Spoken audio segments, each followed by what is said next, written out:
mga kalablab, welcome back to my life. So mo no, pasalamat kung dako sa Ginoo sa dugang nga tuig nga gihatag niya kang mama, 57 na siya. So mo no, ato nga time like ganahan gad ko nga na like ganahan ko nga like palitan siya cake na or surprise siya ina no nya unsa man woman tay budget ron sa alangan mamugusta no. So mo no, pasalamat kung dako sa Ginoo Lord kay kadto nga time ga pray jud ko nasa kong heart Lord ganahan gad ko nga inaana saan man ni Lord nga wala pa man kuron inani. Tas mo to like wala ko nag-expect nga madayon di ay inana nga ma-surprise si mama nga ma-surprise namo and thankful ko kay sa Ginoo sa gamit niyang mga tao sa Tinansi, si JR, si Jody. Like sila kuan sila ba nga ilang celebrate ang birthday ni mama inana.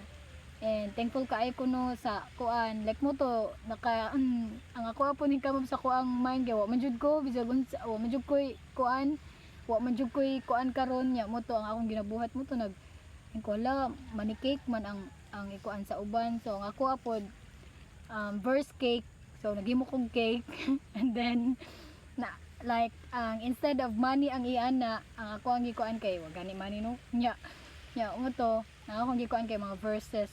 So pag dira ato na yung mga verses na magawas so mo na lang sa jud to kay wala jud budget. So dito nga mo gusto magpakaron ingon na bitaw. So dili ko inaana nga pagkatao kung wa jud magpuyo bitaw. So muna no, pasalamat ko ana sa Ginoo nga like nadayon jud gihapon ang celebration ni mama lipay kaay siya. And mo to pasalamat ko sa Ginoo no, drawing raman tong cake wala mi nag-expect nga matinuod. So pagkataod-taod kay ning abot si GR nagda sila cake and si Jody. So thankful kaayo ko sa Ginoo sa paggamit sa ilahang nga kinabuhi nga ilagya po like maghatag sila time pud kang mama inana. So malipayon mi sa birthday ni mama dugay mi na human nagkatawa kay sige mi katawa sa cake. Hinana. Pero thankful kay ko sa Ginoo no. So mo na no nga bisan nay mga times to makuan kog celebrate sa mga birthday kay wala gi budget. Pero pwede naman di ay like imo-imoan lang gud nimo.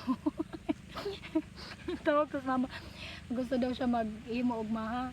Ayun ko sa kong sige. Ako kani drawing nga na pud si mama.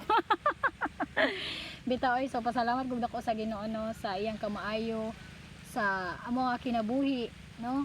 Di man na importante unsa ka bungga imong handa diha, importante ang mayong panlawas nga gihatag sa Ginoo and ang kalipay nga iyang gihatag sa matag usa. So thankful kay ko ana sa Ginoo. And grabe ang Ginoo ga work kang mama nga bisan katong gilantan siya nga siya lang usa. Thankful kay ko sa Ginoo nga gihil gyapon siya sa mga tawo nga gigamit sa tibika. Mo to